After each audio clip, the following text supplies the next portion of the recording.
Te o zaman açan candan cana gelir türkü. O zaman o türkü yaşardı, kendi yerinde bulurdu, öteye doğru ilerlerdi o türkü. İskусственный intelekt olsa, internet olsa, ne de olsa ama biz Allah'ın yapısıyız. Biz, kim ben mi? Ben şimdi hepsini yapacağım. Şimdi terbiyeleri elime alıp ben şimdi hepsi işlerimi başaracağım, bitireceğim, yapacağım. Değil doğru.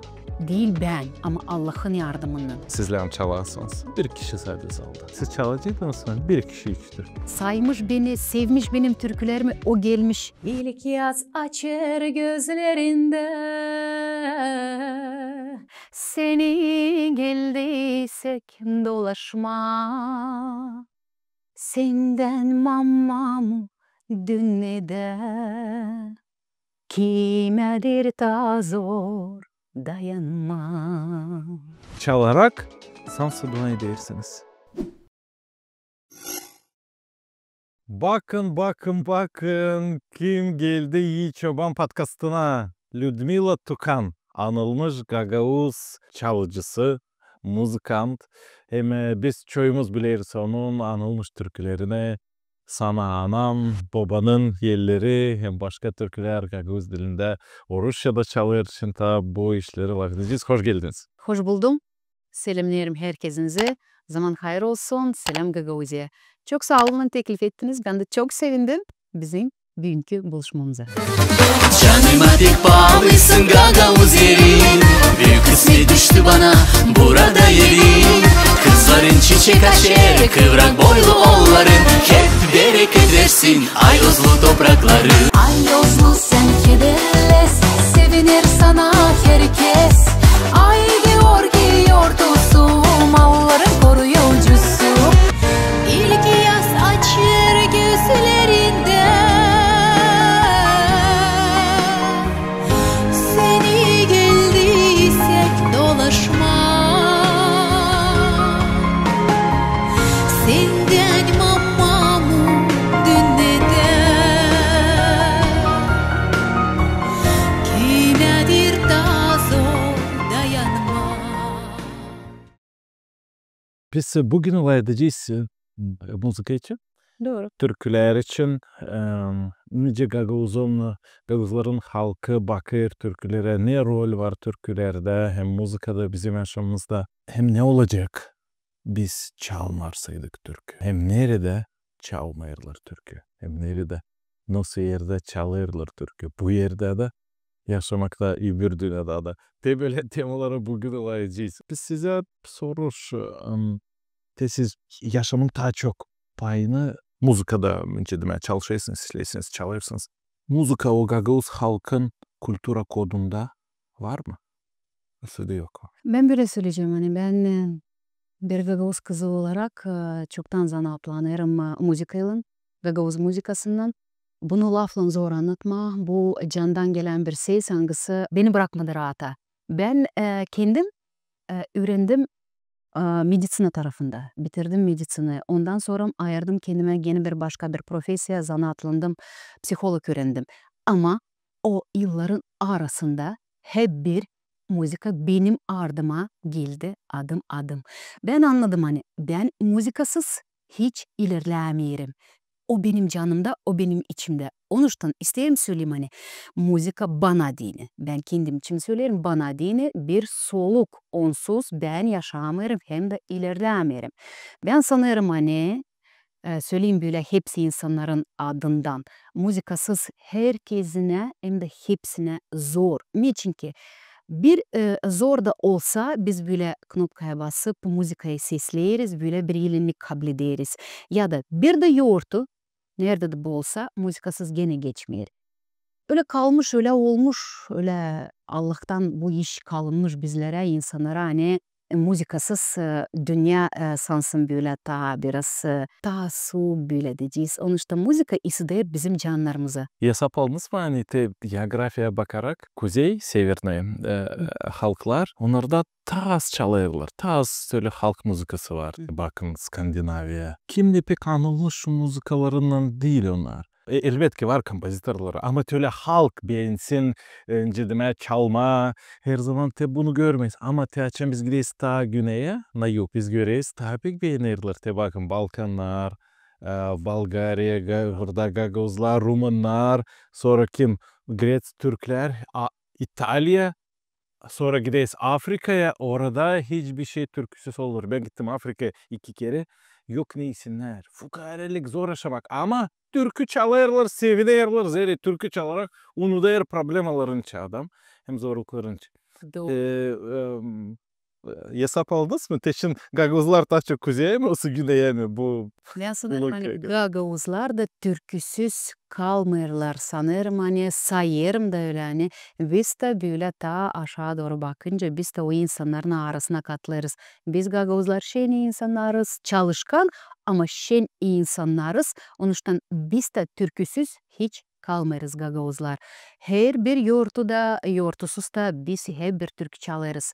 Benim malim anladardı ta nice onlar böyle dernekte oturup da türkü çalarmışlar. Bakın onlar ta çok evvelden kalmış bu bağlantılar, hani türküsüz hiçbir şey geçmermiş. Sonuçta büyünde Gagavuzlar, ben öyle sayarım, görerim, hani şen insanlar. Sonuçta türküsüz biz durmayırız. Hep bir çalarız. Sonuçta ben de bir Gagavuz kızı olarak hep türkü çalarım. Gagavuz kültürümüzü ta genişlederiz, hem de zenginlederiz türkülerle.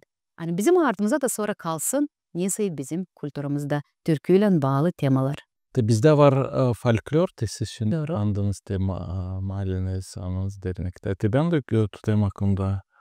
Siz Bağırçı köyünde büyüdünüz, doğru mu? Ben de Kongas köyünde büyüdüm. Tutayım hakkında hep küçük kanı. Ben de bu kültürün bir parçasına raz geldim. Ta eski yaşamayı gibi. Doğru. Açan her sabah her akşam sokaklar dolu kuzuyla, inekle, işte çobana giderler, gelirler. Sonra bundan sonra hepsi yaptılar evde işlerini. Çıkarlar sundurmaya ya da sokağa oturmaya.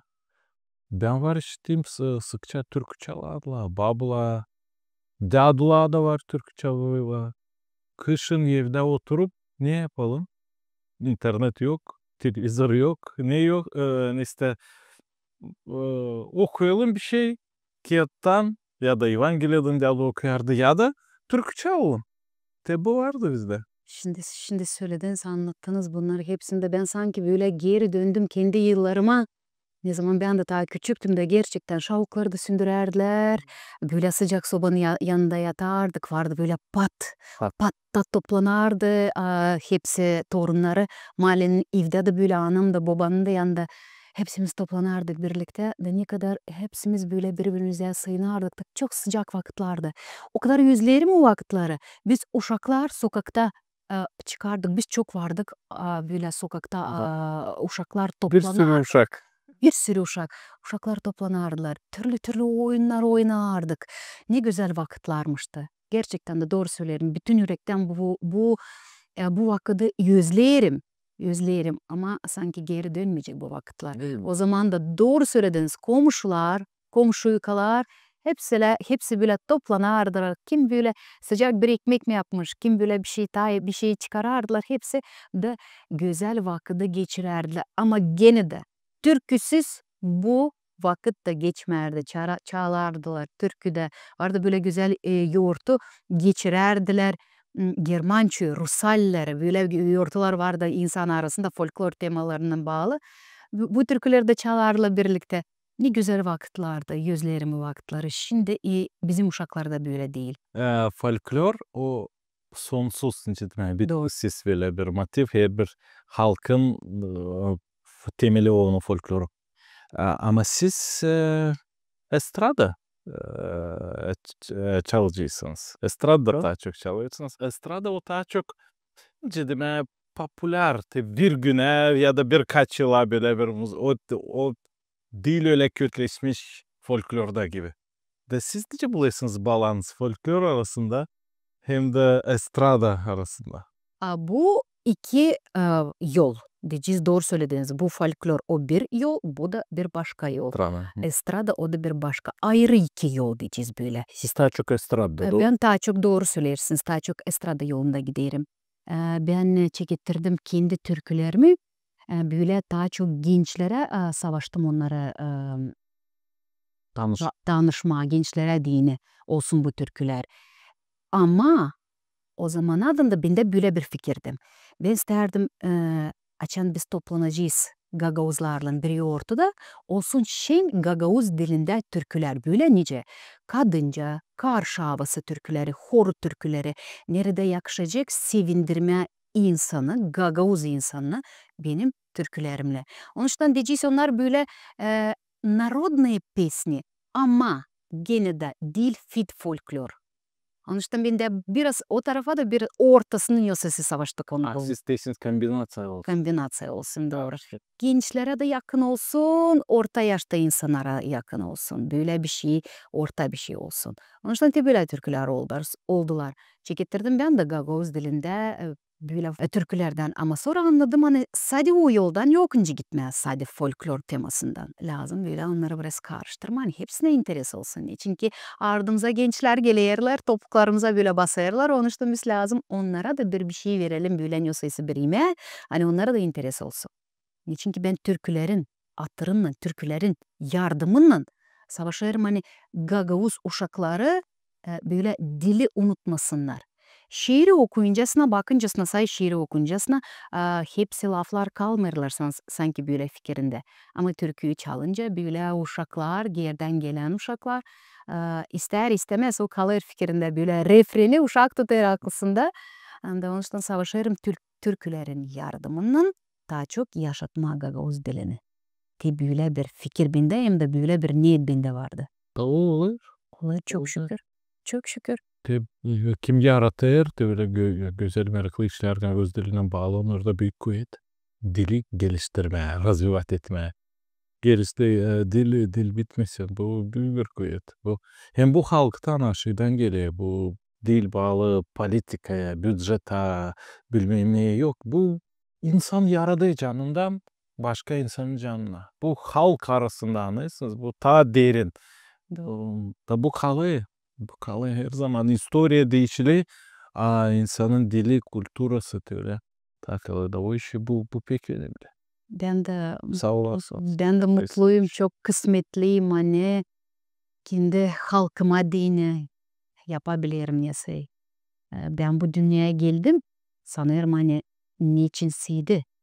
Onun için Allah'ın yardımıyla savaşırım ilerletme, Gagavuz kulturasını zenginletme de bir adımımı bu yeryüzünde bırakma. Bana diyeyim bu çok önemli hem de çok kısmetli kendime bundan duyarım. Hani ben faydalı olayım benim Gagavuz halkıma diyene.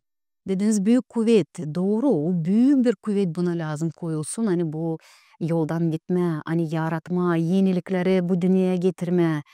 Ama o kuvvet ben değil yalnız. Bende sadece o kuvvet yok. Nereden biri? Allah'ın yardımından. Allah'ın yardımından ondan lazım isteme. O kuvveti de o doğuracak. Hangi yoldan gitme, yoksa gitme, anti o kuvveti de kaybetmeme. Onun için Allah'ın yardımından yavaş yavaş adım adım türküleri yaratırız, kültürümüzü zenginleriz. Niçin ki varsa da kultura, varsa da türküler, varsa da dil, var insan, var natsiya, var narod, insanlık var. Onun için bu çok önemli.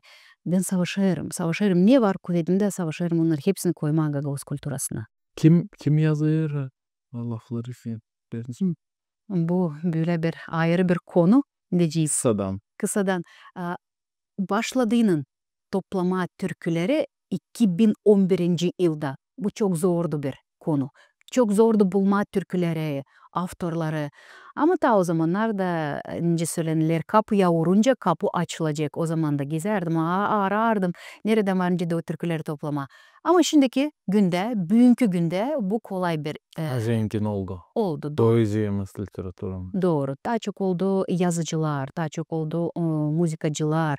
Onun için bugünkü günde bu problema değil. Var çok avtorlar kiminle ben bugünkü günde çalışırım. Böyle söyleyeyim bugünkü günde şimdi çok türkü yazıldı. Galina Danajı bizim köyümüzden, Bağırçı köyünden. O yazdı bana böyle türkülerince Gagavuz karıları, adamlar için var daha başka türkülerde. Olga Ivoglu'nun çok türküler yazdık. Valentin Ormancı'nın da onunla da Andrei Palik. Onlar için var çok söyleyeyim. Ivan Dmitrievich Kurdoglu o kadar çok türküler o da bana yazdı. Günün birinde inandı bana Ivan Dmitrievich Kurdoglu. Çok sağ olsun ona söylerim. Hani Lena Mokano yine de söylerim. Bakın bu avtorlar onlar her zaman kalırlar böyle sanki perden ardına. Onlar için çok az bilir insan. Türküyü işler insan. Da o bilir hani onu çalar. Luda Tukan mı, Valentin Ormancım kimse. Ama avtorlar için isterim çok anladım. Böyle hani bilsinler hani bizde var o kadar talantlı insanlar, adamlar, angları güzel laflar yazar. Ben tamam bunu isterim söylemeye. Kimse ister kultura olsun sade oynaşma, işte danslar, dansı hem türküler. Danslar, türküler, dans. Ama bu yukarıdan bir parça değil. Bu kulturanın 5% belki. Bu değil bütün halkın kültürü. Kultura ne? Tansı türküler yok. Bu değil sadece. Bu gösterir kulturanın önceden o dış tarafından belli kulturanın işleri. Doğru. Ama halizden kultura yapar, olur, pişirir. Te o yazıcılar, Doğru. te o poetler Doğru. derine halk. Da o işi biz de bu podcast'la biz de önceden veriyiz nasıl bizim kültürümüzü zira ana dilimizde yapıyoruz hem halkımız çalayadayız hem can içi hem derinçler içi. Biz görüyoruz de bu krizisi hani kultura kalarsaydı sade türkü hem tansı zor. O töle ilin olur. Doğru. Kolay olaydı. O dil bağlı köklerle o işe filozoflar, aydınlar, inan insanları, teologlar, yazıcılar, poetler, şairler, başka bilim insanları, onlar te Gagauzlar hem Gagauzça yaratsınlar. O zaman bu kültürün olacak ta büyük ağırlığı da o zaman da hep oyunlar hem de müzik elbette lazım olsun. Herkes beğenirsin. Ama bu işi ben değilim. Bu işi. Onları kimi biz az bileyiz. O hayatlar. Onlar o manaları da kurarlar. Ben dün hazırlanarak bu podcast'ta kim yazdı Babanın elleri lafları? Babanın elleri yazdı. Lena Mokano lafları. Ivan Dmitrievich Kurdoglu birlikte müzikayı da Ivan Dmitrievich Kurdoglu koydu yazdı. Benim bakışıma göre güzel bir türkü oldu. Babanın yelleri, o sevildi insan arası. Salladım sesleyerek. Ben de doğru size söyleyeyim. Çalınca, sesleyince her zaman böyle tiken olurum. Ben de onu candan geçirerim. Hem de kaybedince yakındaki kişilerini o türküyle sansıta da çok böyle bağlı olursun. Yarım yıl geri babamı kaybettim. Hohe derdi. Kızım bu benim türküm, bu benim türküm. Onun için şimdi o türküyü sesleyince böyle gözlerim yaşlandı olur. Lazım koruyalım o insanları. Kim bizim yanımızda yakındaki insanlarımızı koruyalım. Ne kadar bu dünyada var kolaylık. Çünkü yaşamak kısacık olmuştan savaşalım da koruyalım o insanları. Kim var bizim yanımızda. Babanın yerleri Lena Mokano'ya çok sağ ol. Var başka da değil. Var. Sana Mamu, Todor Marinovlu bu lafları yazdıydı. Ivan Dmitrievich Kurdoglu bu lafları kurduydu. Bak lazım olsun avtor hangisi yazar lafları doğru mu? Var kompozitör hangisi müzikaya kuruyor. Ama lazım olsun ses hangisini yazıp da sonra doğru. Biz bu türküleri çıkarmadan ben öyle sayarım. Hani 3 can bir yere gelip olayır bitkide böyle bir türkü.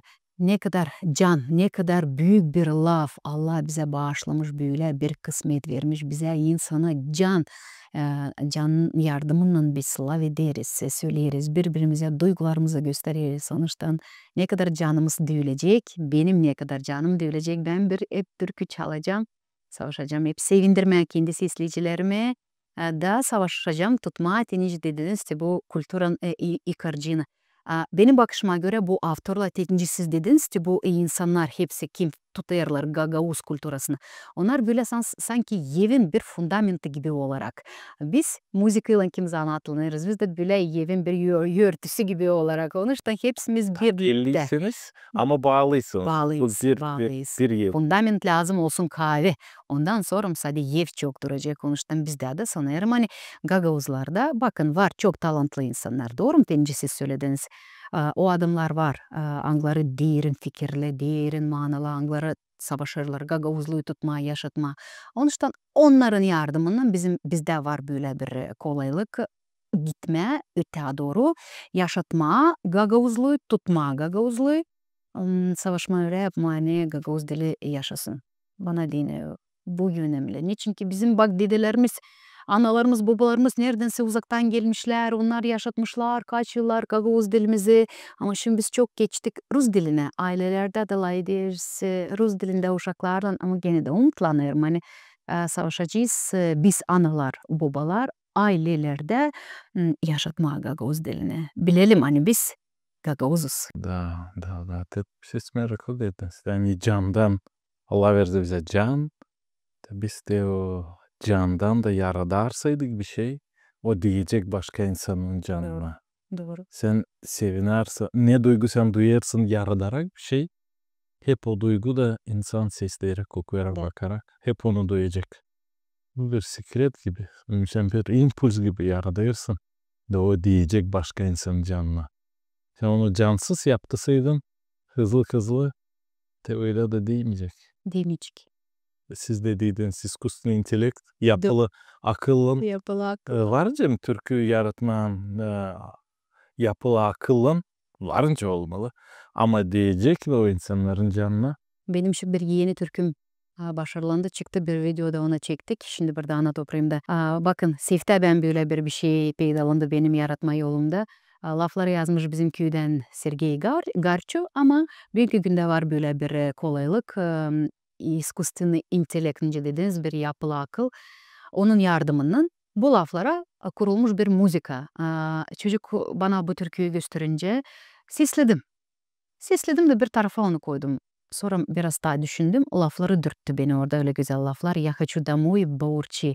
Ben her zaman oldu 10 yıl Moskova'da yaşarım ama her zaman epive isterim. Onun için derim ben bu türküyü isterim ilerletme, yüze çıkarma. Ama derim bakın искусственный intelekt müzikayı düşünmüş, böyle türküyü çalmış.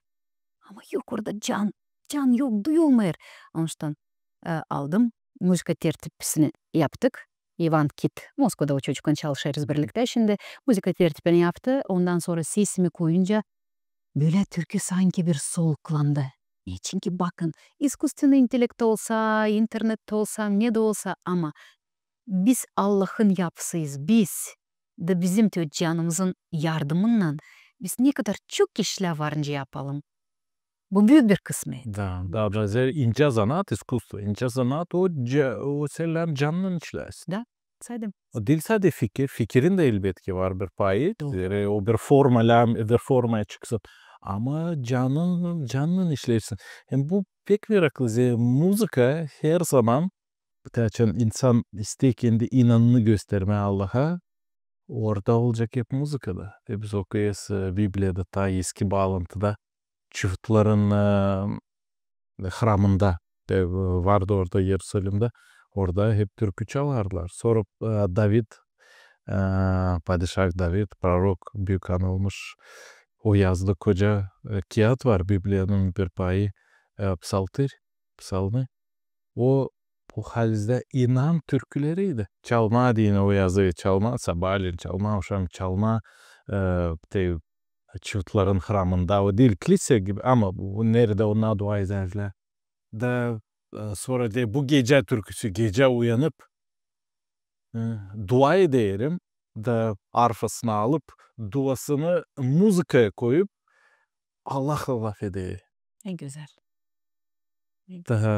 Da sonra yazır da sonra yazır deyince sahibi benim çobanım ben hiç korkmayacağım bir şeyden o her zaman beni götürür otladır deyince kuzucuğu gibi beni koruyur ne de olsa ölüm korkusu da olsa ben ondan korkmayacağım zere o her zaman benim yanımda o beni koruyur pastırma psalmda staroy beki var işte da tabi insan müzikanın yardımıyla savaşa nasıl yakın olma ta oraya hem de tegen Evangelia'da görüyoruz.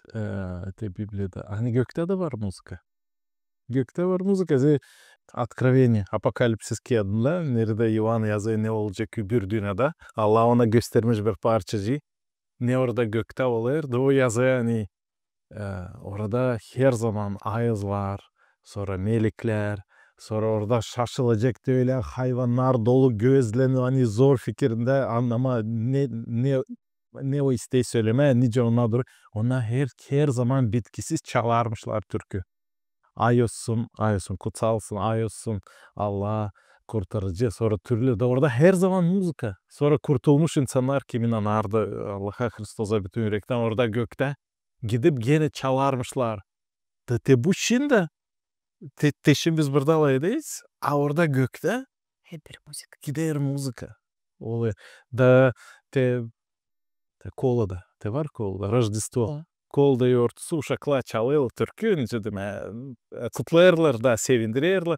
Kutlayırlar insanları Hristos doğmasını. Nereden bu geldi? Zeriaçan Hristos doğdu o gece. Çobanlar varmış kırda. Elbette köy bilirler bu historiyı ve sadece getirir mi aklınıza melekler, ангелler gelmiş da çalmışlar. Слава вышних Богу, на земле мир, человек и благоволение.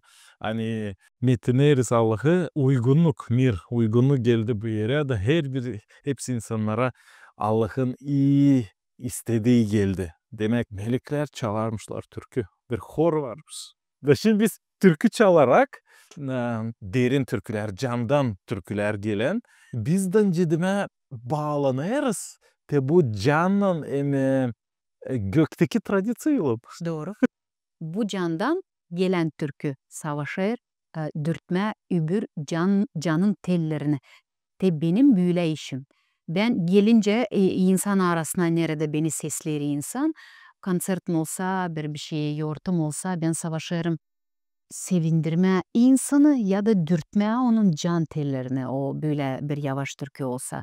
Onun için ben istemiyorum hani onlar böyle geçirsinler kulağın yanından boşuna o türkü. Ama savaşırım onların canına dürtme onların can tellerini, yaklaşma onların canına. Te o zaman açan candan cana gelir türkü, o zaman o türkü yaşardı, kendi yerini de bulurdu, öteye doğru ilerlerdi o türkü. Onun için ben bir ludo tukan olarak, bir çalgıcık olarak ben savaşırım böyle türküleri. İlerletmem böyle türküleri çalma. Hem de güzel söylediniz dediniz korku. Bakın korku öyle bir iş hani korku bizim talantımızı güldürüyor. Onun için lazım savaşma, az korkma, korku olmasın deyin de biz ne lazım yapalım? Konuşalım, lav edelim, dua edelim Allah'a. Onun için ne kadar daha çok dua edeceğiz, inanacağız Allah'a, o kadar da o korku bizden bir tarafa kaçacak. Onun için inanın, sevgiyle Allah'a, gökteki babaya o kadar da biz daha çok ileri gideceğiz. Yok edeceğiz korkuyu. Yok edeceğiz korkuyu da ileri gideceğiz. Onun için ne kadar önemli dua etme hem de bilme. Biz böyle kime kere söyleriz hanım. Kim ben mi? Ben şimdi hepsini yapacağım. Şimdi terbiyeleri elime alıp ben şimdi hepsi işlerimi başaracağım, bitireceğim, yapacağım. Değil doğru. Değil ben. Ama Allah'ın yardımından. Biz yalnız hiç kimseyiz. Ama Allah her zaman bizim yanımızda olsa da bekler. O bizim kapımıza uğrar. Ama biz biraz üşeneriz kalkma o kapıyı açma. Biraz böyle hodullanırız. Düşüneriz hadi yarın açacağım o kapıyı. Gökteki baba hep bizim yanımızda. O hep bir bekler. Biz ona yaklaşalım. Elimize ona uzaldalım. Niçin ki o kadar bizi çok sever. O kadar bizi pek beğenir. Hani hazır bizi kabul etme her minutta da her sekundda da. O kadar adam bizi sevdi. O kadar Hani ne yazılı Yohana 3:16. Hani Allah verdi biricik oğlunu. O geldi bu yeryüzüne ve öldü bizim günahlarımız için. Hani her biri kim inanacak ona? kurtulmuş olacak. Kurtulmuş olsun. Kayıp olmasın. Gebermesin cennette ama kurtulmuş O olsun. kadar beğenir bizi. Yani o benim için, senin için, ta senin için. Hepsinin için o gerilmiş o kruçada. Başına çaldan feniz koyulmuş. O zorluklardan geçmiş. Bunu söylerken laf bulamıyorum anlatma. Bu neden geçmiş Allah. Ama o geçmiş bizim için. Çünkü o kadar bizi sever de ister bize uzaltma elin bizi kurtarma. Onun için inan. O en önemli ne var? İnsanda kaybetmeme inanı da duayla öteye doğru hep bir yaşama. Sadece duayla kurtulmuş olacağız. Amin, daha doğru. Sizi seslerler bilinen kişi. Siz konsertlerde çalardınız, çalırsınız da yüzlen bilmez kişisi sizler. Ama bakın, olay da öyle. Siz gelirsiniz konserde, sizler çalarsınız. Bir kişi sadece zalda. Siz çalacaktınız mı? Bir kişi üç Türk. Elbet. Onun için çalacağım. Niçin ki o insan bırakmış kendi işine, saymış beni, sevmiş benim türkülerimi, o gelmiş. Ben onun için de çalacağım. Sadece biricik. Yok zararı. O biriciyi de saymış beni, gelmiş, sevmiş beni. Ne ben ona çalmayayım? Çalacağım onun için de. Onun için de çalacağım. Evet. Bu da büyük sevinmelik. Siz çok sağ olun. Siz çok türkü çalırsınız Gagavuzca'da, Rusça'da ama sıra geleydi de size desinler. Hayır, bir türkü da bütün dünya sesleyecek şimdi o türküyü. Gagavuz türküsünü. Bir türkü. Ne türkü siz çalacaktınız? Var bende öyle bir türkü Yaiz Gagauzi o Rus dilinde ama önce dediniz bütün dünya onu sesleyeceğimiş. Ben sanırım hani ayıracağım bu türküyü. Niye? Çünkü isterim hani hepsi anlasın nereden ben geldim. Kimim ben diyorsayım. Onu da buyurun. Yaiz Gagauzi lafları onun böyle güzel lafları nerede açıklarız kimim ben. Benim böyle bir vizit kartım olarak o türküm ben böyle sayarım. Onun lafları kolay da gençler de benimle birlikte bu türküyü çalar. Değil sadece gençler bile toplandığının bir yerde yortularda birlikte bu türküyü çalar. Saydı Gagavuz şey. Ama olaydı Gagavuzça. Bende var bir vatan sanırım hani böyle bir şey. Ya da sana mamu niçin ki sana mamuyla babayla bağlı temalar onları anlaşılırlar başka dilde de bu türküler. Belki de bu türküleri sana mamu o benim ilk türküm. İlk türküm hangisinden ben danıştırdım kendimi benim sesleyicilerime. Benim bakışıma göre o da böyle duygulu bir türkü. Onun için belki de bu türkü olacak. Referinde varınca mı çalarsınız şimdi? İlk yaz açır gözlerinde seni geldiysek dolaşma senden mamam dünyada kimedir ta zor dayanma. Gerçekten de silah açan var anan ama ana olma çok zor. Benim bugünkü günde çok şükür Allah'a anam da yaşar ama ben de anayım, benim var 2 kızım. Ve ne kadar anladım ben bunu hani ana olma değil kolay lazım. Doğru yoldan kendi uşaklarını götürmeye, onlara anlatma, ne islah ne proz bu dünyada. Onun için zor, ana olma zor ama gene de duayla gidersek Allah yardımcı olur. Da hepsi olur nice lazım olsun, doğru olur. De böyle. Da. Sağ olun paylaştınız. Siz yıllarca Gagavuz müzikasından uğraşırsınız, işlersiniz. Ne motivlar var? Hani yaparlar Gagavuz müzikasını böyle da başka müzikalarda o yok. Var mı öyle işler? Bizim var kendi instrumentlarımız böyle kaval da var. Akordeon da koyuncasına gene olay çırpmamız var bizim kendi instrumentlarımız. Sonuçta onların yardımının böyle bizim müzikamız biraz daha değişikli olur. Nerede varca kendi stilimiz olur. Nerede biz anlarız hani aha bu türkü bize geldi neredense bu taraftan. Ama gene de o böyle bağlı olur. Biz yaşarız Moldavya'da. Onun için biraz türkülerimiz bağlanır. Moldovan halk türkülerine de olur böyle notalar. Karşılarlar. Onlar böyle Balkan tarafından da notalar bize gelirler. Onlarla da karşılarlar. Diyeyim hani sadece böyle Da elbette bu karışma proces öyle. Proces öyle da. Onun için gene de ama seslediğini sanırım hani bu instrumentların yardımıyla biz varınca duyalım hani bu Gagavuz türküsü. De böyle. Siz kasabalarda da çalırsınız ama köylerde var mı çaldığınız konsertlarda? Elbet. Ben şimdi eve gelince 10 yıl artık başka devlette yaşarım Rusya'da. Onun için eve gelirim ana toprağıma buna çok sevinirim da savaşırım bu kısa arada. Katılma her bir yortaya, her bir festival mi, konser mi neyse doğru. Nerede savaşırım buluşma kendi sesleyicilerimle. Şimdi böyle bir kolaylık oldu. Katıldım festivale. Hangisi geçti Kongas köyünde. Gagavuz ustalığı. Benim bakışıma göre güzel bir festivaldi. İnsanlar hazırlanmışlar. Kultura evinde işçiler bütün de Covid'ini koymuşlar, hazırlanmışlar. Güzel bir yoğurtuydu. Nerede gösterdiler kendi ustacılığını insanlar, uşaklar. Bir gücendim hani az insandı. Tüle sanki Gagavuzya'mızda azalmış insan. Da böyle konsertlerde de bu gücendiriyor biraz. Hani yok toplanmıyor insan. Bilmem neyle bu bağlı. Konsert pek güzeldi, festival de pek güzeldi ama insan azalmış. Onun için de soruşunuza veririm böyle bir cevap. Ben seve kabul ederim bu teklifleri nerede lazım? Köyde çalma. Köyde insan daha da sıcak canlı. Onlar sanki böyle daha yakın insana. Onun için ben Kazay köyüm olsa, Beşalmak köyüm olsa, isterim Süleyman Beşalmak köyünde insanlar toplanırlar konsertlere. Bu çok sevindirir. Onun için ben seve kabul edeceğim hepsi teklifleri. Nerede lazım olacak? Köyde çalma. Köyde mi olsa, kasabada mı olsa insan lazım, insan kalsın. Birbirini yemesinler. Bu çok Bir meraklı bir şaka olay var. Önce bana dağısınız bir konsertten olaydan sizin müzikle bağlı işlerinizde. Sanırım hani anlatamayacağım böyle bir şey şaka. Türkünün ortasında mikrofon sönsün. Bu problemler her zaman var. Ta kendimi 98. yıldan bilirim. Ya türkü bitmiş ya bir şey mikrofondan olmuş. Şimdi bakalım anlatalım. Bakın Çadır kasabasında Kultura evinde şimdi pay aldım. Türkü çaldım. Minus fonogramamı yollandırdım. Cis çocuklara anglara koyarlar. Öyle oldu hani bitkisi sündü.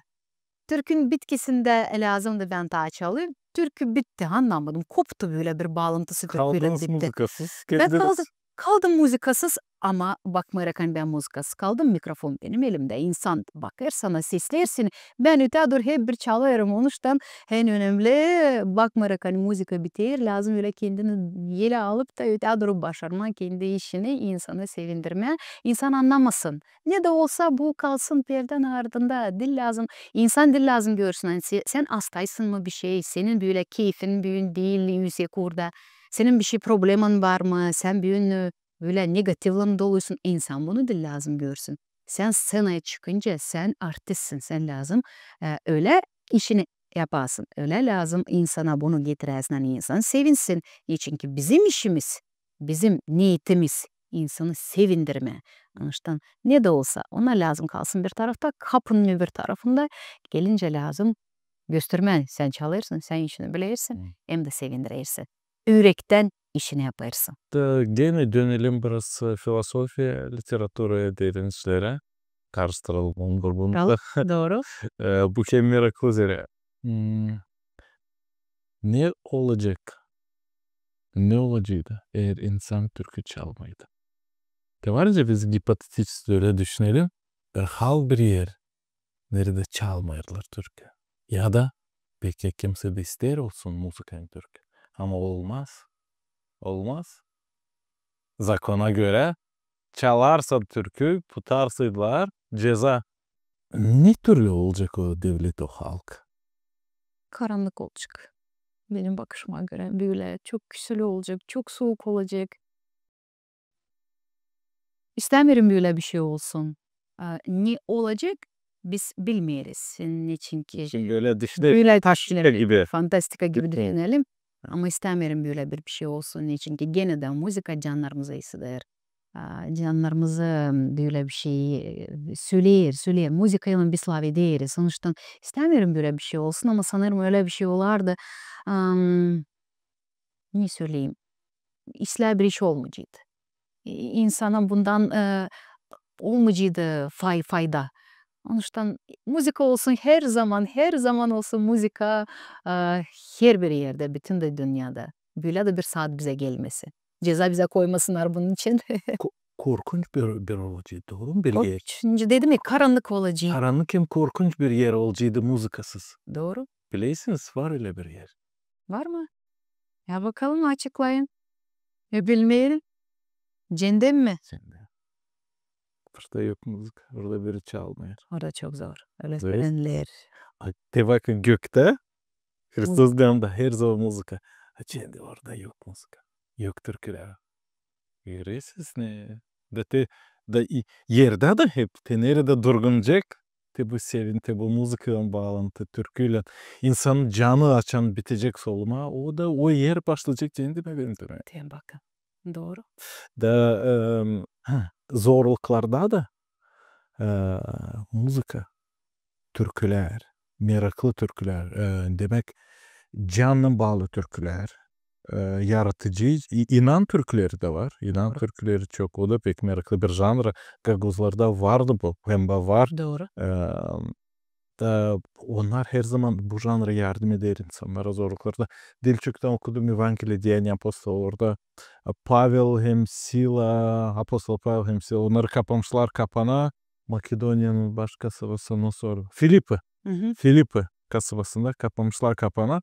Zere onlar söylemişler insanlara Hristos işi. Da kapalı kapanda onlar ikisi türkü çalarmışlar. Kapanda orada. Başlarımızda türkü çalma sevinme. İlinletmişler kendi zorluğunu. Demek sen dışınki taraftan zor kana baskıykanı. Sen varınca çalarsın, sevinersin. Canında rahatlık var kanında. Sen değiştireysin realnosti dolayın da bu türküyle. Doğru. Da o zaman şaşılacak bir şey oldu. Zere Allah verdi onlara bu girginliği, bu gururlu korkmama, ona doğruluk tarafında neçe ona alam korkusuna utansına, doğruluğu, sevgiyi söylemeye kurtarıcı için. O zaman o gece olaya bir yer tepirmesi. Da o kapılar açılıyor, da onlar bol olayırlar. Meraklı bir istorya. Ne kadar Allah'ın büyük kuvveti. Getirdiniz bu örneği de ben de söyleyeyim hani Daniel'i attığının o aslanların arasına bakın. O da korkmamış. Ama o inanla dua etmiş bütün gecede. Bakın yoksa gene şaşmak işler olmuş. Onun için sadece böyle kalır. İnanı kaybetmeme da duayla öte doğru hep bir yaşama. Önce Allah söylemiş. Bu yeryüzünde arayın iyilik beni. Царство Божие ищет на земле.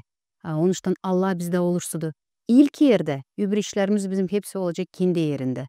Biz onu deriz. Çünkü yeryüzü çok günahkar. Burada yokunca kösteklenmeme. Ama gene de döneriz ona hani Allah bizi o kadar çok sever. Onun için o bizi prost eder. Biz ona yaklaşırsıdık. O bize prost eder de yardım eder. Hani öte doğru biz tas köstek yapalım. Gene de dua ettiğinin çok böyle mücizeler görersin. Nice Allah bize var. Kimer kere ilk duada da Allah bize açıklar bizim istediğimizi verir biz ne isteyiz sonunda. Böyle bir saadadan, bir günlerden, bir haftadan o verir bize cevap verir bizim soruşumuza. Bir kere ta o eylem duaydı. Her Beklersin. kere yıllarla. Dayı. 1, 2 yıl, 5 yıl, 10 yıl mı? Hep bir dua edersin. Dersin neden bu Allah beni işitmiyor, neden bana bunu vermiyor? Biz doğru düşünmeyiz. Allah susar da susarkını da o hep bir bizimle işlermiş, çalışarmış. Он даже когда молчит, тогда действует. Doğru söylenir. Onun için inanı kaybetmeyelim de hep bir duayla öte doğru gidelim. Sadece böyle de kurtulmuş olacağız. Sağ saat. Ne kadar da yeryüzünde yaşayacağız, hem neyse savaşacağız yapma lazım. Sadece Allah'ın yardımıyla. Kendimiz hiçbir şey yapamayacağız. Dilçok'tan bir story işte beğendi. Bir zengin adamda sormuşlar.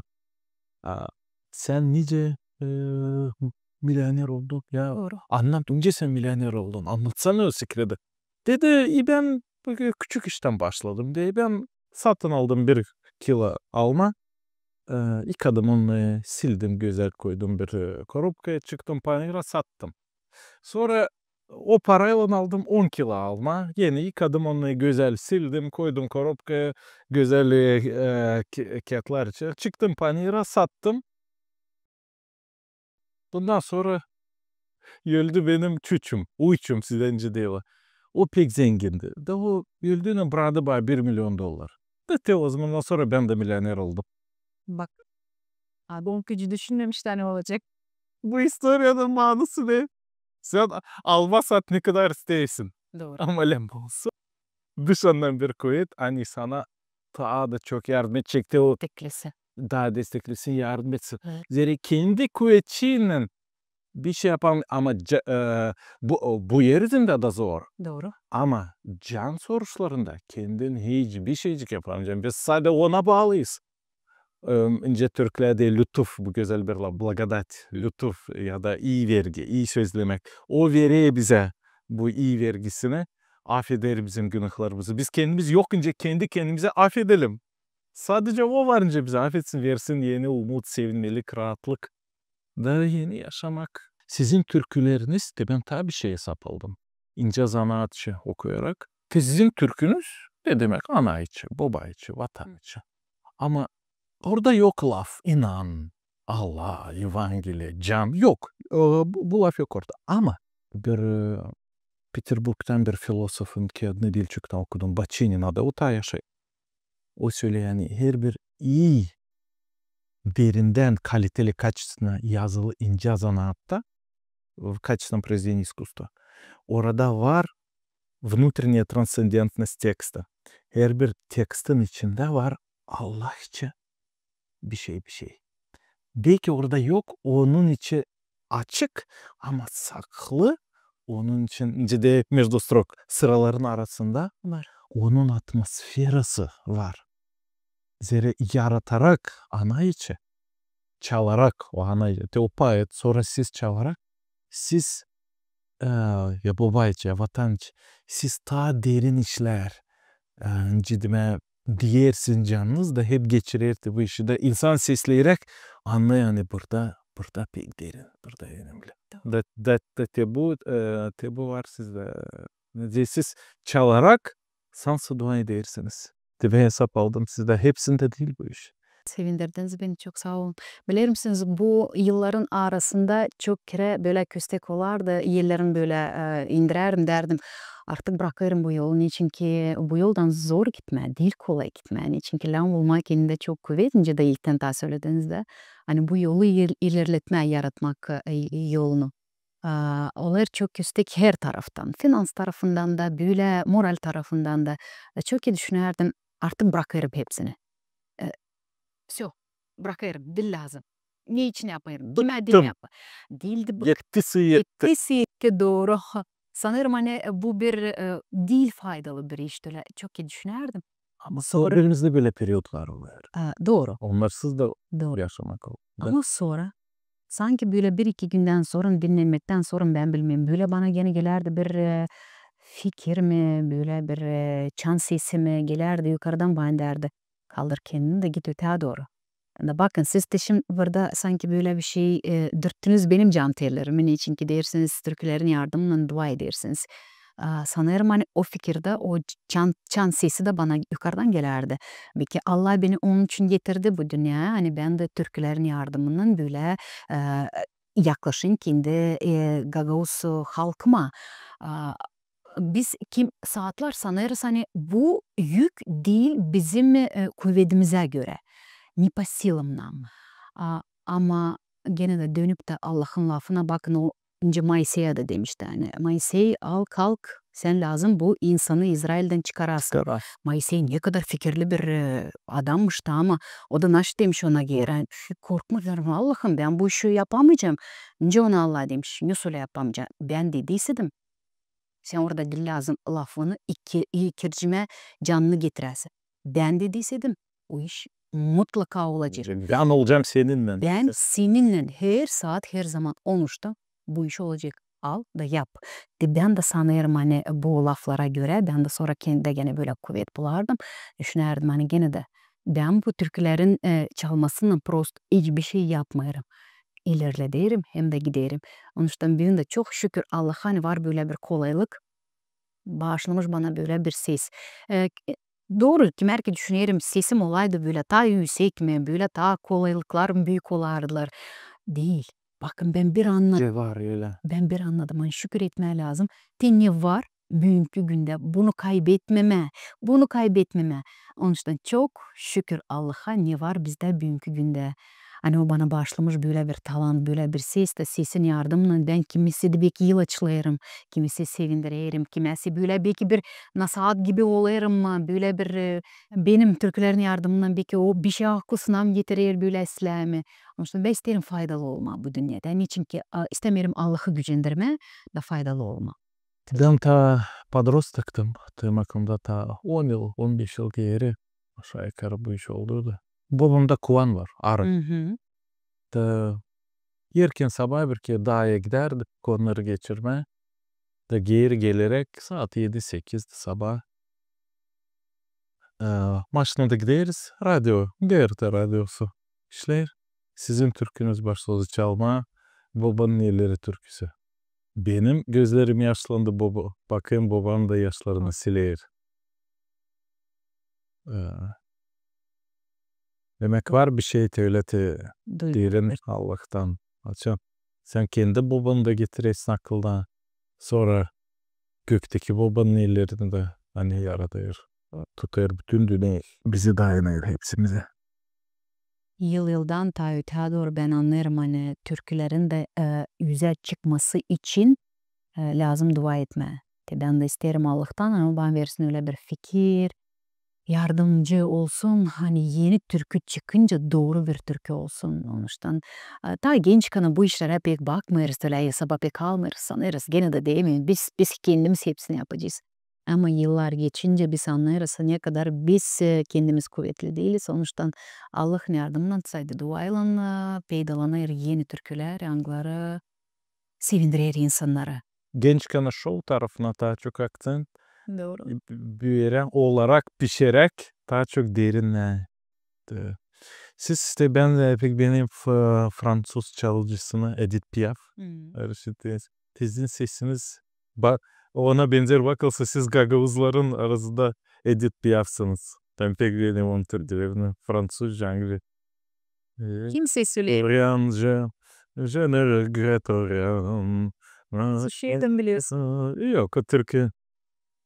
Kimse böyle görür, kimse başka türlü görür, kimse söylüyor. Naša Gagauska Sofia Rataro, kimse başka türlü daha görür. Neyse yakşı öyle de görsün insan ama sadece seslesin hem de yaşatsın Gagauzlu. Seslesin Gagauz türkülerini de faydalı olalım. Dostoyevski yazıyor kendi anlatmasında Zapiski iz Mrtvog doma. O anladığınca açan o katorgadaydı. Yaşamasına orada yazıyor. Yazıyor hani her gün ölüme yakın. Her gün pek zor. Sanırsın öte bu bitki günü. İşte biter işim. Ama de o zaman da o insanlar orada pek zor iş. Güdediğini pek zor iş orada. Sibir'de orada bir nerede uzakta. De türkü çalarmışlar. Sade bir türküde halk türküleri, Rus halk türküleri. De onları çalarak insanlar rahatlanmışlar. Kuvvetlenirdiler. Ağlarmışlar. De onları bastırırlar. Düğer ama de bunu yokunca durgutsun. Da. Bu sana veriyor bir soluk gibi. Bu bir meraklı. Sonra Tolstoy da hep meraklı yazıyor. Hep oynayınır orada. Kim çalır türküleri? Natasha Rostova. Bir açık bir can. Böyle bir ideal gibi bir güzel. Türküyle her zaman.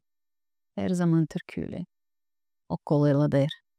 Canımızda ağırlıkları. Da. Ama tabi işte mitolojiye baktığın Odiseya'da, Gamar'da. Orada bir meraklı iş hani açanlar giderler. Yüzerler orada gemide. Bir gemicikte bir grupa adam yüzerler. Da yaklaşırlar bir ostrova. Oradan onun yanından yüzerler. Da sirenalar. Öyle bir Rus halkalar gibi sirenalar başlarlar onlara. Çalma türkü. O kadar adam tatlı. Ama onlar bilerler. Hani açan sirena çalır. Bu bir mitoloji masalı. O zaman o seni o kadar tatlısa gelir da o seni uyder. Da sonra onlar çekiyor seni su altına da sen yölersin. Demek kimse Bu değil türkü içese. Bu böyle bir türlü dünyada motivlar açan kimse varınca o kadar onu tatlı söylesin ama yalan. Tatlı yalan da sen cidme bir cana ardına kendin anlamayarak. Da orada onlarla beraber o gemide varmış Arfey. Arfey onda varmış kendi lirası, arfası, o çalarmış türkü. Onların tarafından hep Grek. Da Arfey işittiğiyle hani onlar hani bu sirenalar çalıyorlar da şimdi onlar geberecek hepsici sesleri. Da o zaman ne o yapıyor? Arfey çekilir çalma. O anılmış o başlar çalma demek. Onun türküsü yensesin bu sirenaların türküsüne. Da yensemiş. Da Arfey çalarak insanlar gemide landa ayırsın kimi seslisine Arfey'ini demek. İyi geroyunu. O sırada sirenaları ikisi de çalıyor ama birin türküsü seni öldürecek, birin türküsü yaşamak verecek. Da o gemide adamlar işlerler demek kendi kendilerine zastavляют seslerini Arfe'yi da öyle kurtuluyorlar da gebermiyorlar. İnce başkası mareklar kimi o sirenalar geberimse. Zaten burada da bir meraklı bir değil. Ne ile görüyorsunuz burada? Yaşamakta da öyle. Biz inansak daha çok, dediniz kendimizi zastavlat etsek daha çok geçirmeye vakıdı. Öteki bu baylan iyi taraftan biz bulmayacağız, biz ölmeyeceğiz ama ilerleyeceğiz hem de daha çok yaşayacağız. Ama daha çoğumuz bakın bu var bizde gururluk, var bizde hoduluk, var bizde böyle Çok görmek? çok görmek o gene büyük bir iş. Çok görmek de o kaçtalar hepsini topladığını değil leyleleri. Onlarla biz batarız. Biz düşeriz aşağı. Onun için bizim önümüzde lazım. İnsanlarda lazım böyle bir niyet dursun. Hani boğulmama. Allah'ın yardımıyla üze çıkma. Böyle sabahleyin uyandığının gözünü açtığının çok şükür Allah'a söyleme. Bir kapıyı açtın dışarı çıkınca sabahleyin soluyu duyarız. Gene lazım. Şükür söyleyelim. Şükür edelim gökteki babaya. Hani o bize vermiş, bağışlamış daha bir gün. Zaten bu historiyanda yardımının biz de göreriz gene hani. Yol var iki ama yolu ayırır kendisi insan. Sanırım lazım daha çok iyilik yapalım. Da o iyiliklerin de yardımıyla gene Allah bizi bırakmayacak. Gene de sağ tarafa bizi çekecek de sol tarafa kalmayacağız. Niçin ki cindemin cila ettik sizinle pek çirkin anladığı var. Onun için savaşalım da daha düz yoldan gidelim gökteki babayla birlikte. Daha çok sesleyelim iyi türkü. Ayıralım ne bizim kulaklarımıza girer hem gözlerimize ne biz görürüz. Niye türlü informasyon, incazanat, niye türlü bilgilerle doldururuz fikrimizi. Doğru. Prosto sesleriz ama hala savaşalım onları seslememe bir tarafa onları atalım da daha çok isleyelik olsun. Ama şimdi zor. Zor niçin ki internette baksanız neler oluyor. Hepsi açıklıkta. Hepsi. İyi de kötü de var. Doğru iyi de kötü de var. Nice te onu ayıtlama. Ayıtlama. Zaten bir kahve filtren olsun. Yeni gelirse lazım inan olsun. İnan var kanı olacak dua da Allah bizi saptacak teoproslardan. Zor. İnan ayırmayın zor. Benim de var kendi 2 kızım, uşaklarım var. Doğru. Zor onlar sapıtma. Çok. Ama gene de lazım anlatma. Ailede ne uşaklar görecekler. Öyle de öte doğru onlar kendi yaşamalarını da kuracaklar. Onun için ne kadar daha çok lazım onlara savaşma. Değil o kadar anlatma ne kadar gösterme. Nice anayla baba ailede kendi yaşamasını koyacak. Öyle sonra onlar da görüp de hep onu tekrarlayacaklar.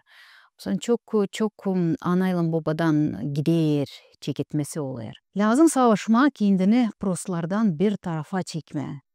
Anlayırım yeryüzü çok günahkar, çok zor ama savaşma lazım. Kol vermeme böyle yerlerini aşağı deme. Ne yapma? De geldi prostluk bet başıma. Ama savaşmada kendi canını kurtarma. Sizde ne türlü planlar var? Doğru. Gagavuz türkülerinin Plan çok var her zaman. O kadar çok planlarım var ama anlatmaya da lazım. Niçin ki istersen anlatma kendi istersin mi Allah'ı güldürme, anlat kendi planlarını. Şimdi benim de böyle işim olmasın diye isterim söyleyeyim, hani Allah'ın yardımından yavaş yavaş adım adım kuvvetime göre ilerleyeceğim. O isteysiniz ileri doğru. İleri doğru Yaratma. isterim. Ne kadar canım büyüyecek ben sanırım hani bir türkü çalacağım. Niçin ki o benim içimde, o benim canımda. Biz ayrı birbirimizden artık şans sonra gidemeyiz. Böyle kendime dini bir çıkış yaptım, onu anladım. Onun için sadece türküyle birlikte beraber bir ilerleyeceğiz.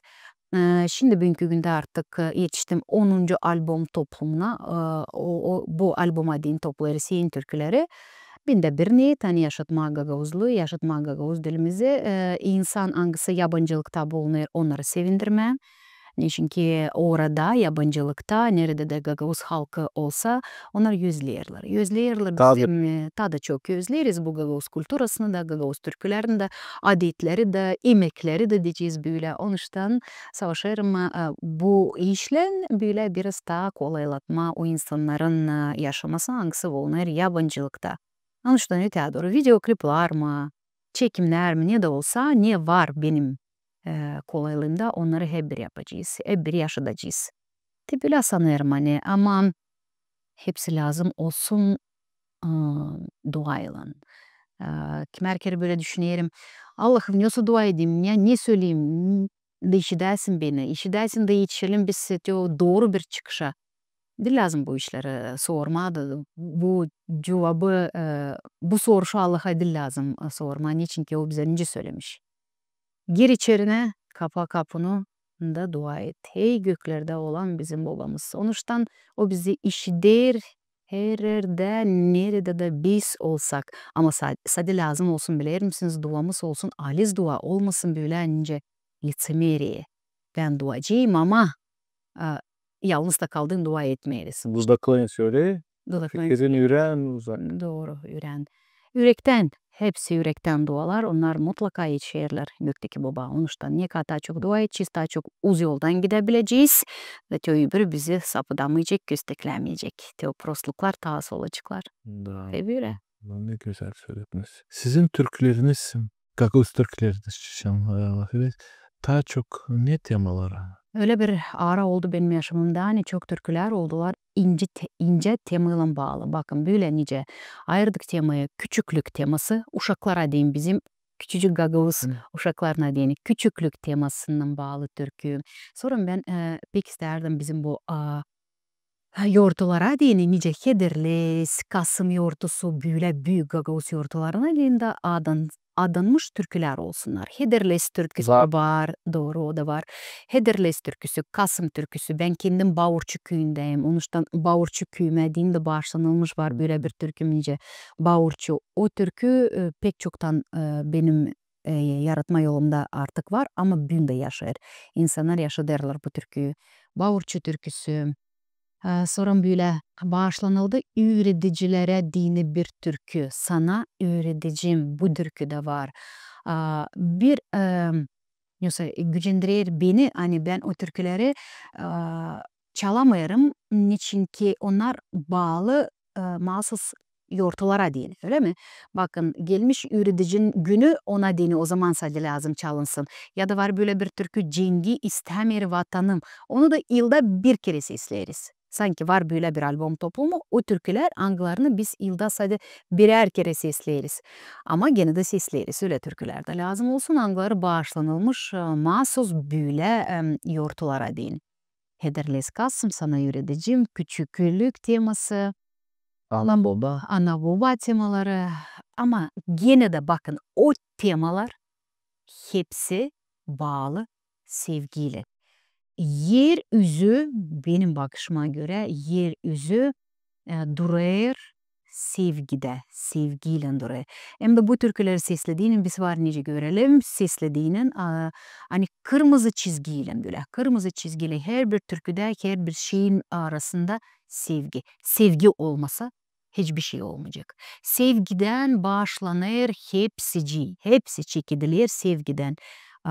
Ana baba sevgisi uşuna, vatanına sevgi, hepsi başlanılır sevgiden. Karı koca sevgisi. Karı koca sevgisi. Şarması. Hepsi böyle bir tondan çekilir. Allah sevgidir. Sevgide korku yok. Doğru, doğru. Bakın böyle birbirinin ardınca çekilir bu zincirci, görür misiniz? Çünkü hepsi sevgiden. Sevgi canımızda kaybetmesin. Sevgi hep bir canımızda olsun. O zaman lazım olsun hepsizler. Ne? Çünkü seven insan, sevgiyle dolu insan, onda yer kalmıyor ki o finalına. Finalanmıyor o kadar o insan kimin içinde var sevgi. Onuştan sevgiyi kaçırma olmaz. Ne kadar çok da birbirimizi sevelim hem de sevindirelim. Ama hesap aldınız mı hani sevgi kendi kendisine gelmiyor. Kendi kendisine fenalık geliyor. Sevde olsun diye demişleme. Gene de önce ben söyledim programın da çekitmesinde. Hepsi çekilir duadan, hepsi çekilir inandan. İnan kaybelince Piotr gibi nice olur. Düşeceğiz sorun buğularız. Ama nice ona söylemiş İsus. Hani sen düşünme başka bir şeycik. İnan bak bana öteye doğru da suyun üstünde hep öteye doğru ilerleyeceksin. Suyun üstünde de gidersin inan varkına.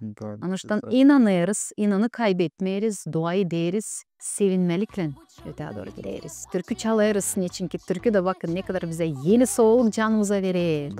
O bizi kuvvetlendirir. Prost varkana da, silah varkana da hep bir türkü. Öteye doğru türküyle bile giderim. Bilmiyorum, sağ olun, pek sevindim.